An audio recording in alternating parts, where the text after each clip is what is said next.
Kaya lumalaki ang ulo ng mga nakaupo sa gobyerno na hindi sila natatakot mangurakot.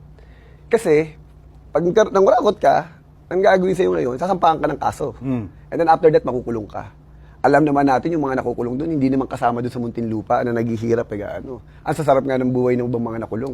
Kasi kung iisipin po natin, yung lahat ng mga taong namatay because of the flood control, yung mga taong nawalan ng bahay, yung mga taong naghirap, tapos nawalan ng kinabukasan, kung yun ang iisipin natin, kung yun ang mararamdaman natin, sa akin honestly, kulang ang kaparusahan ng pagkakulong.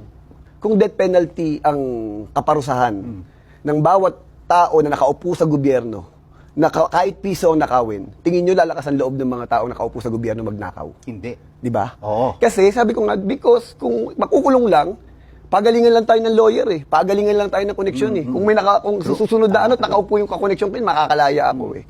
Pero kung death penalty ang magiging kaparusahan, matatakot ang mga tao na bago sila, ay mga nakaupo sa gobyerno, bago ka magnakaw, mag-iisip ka muna ng 5 beses siguro o more than pa. At saka nakikita natin ito sa iba't ibang bansa, di ba? Sa China, sa Singapore.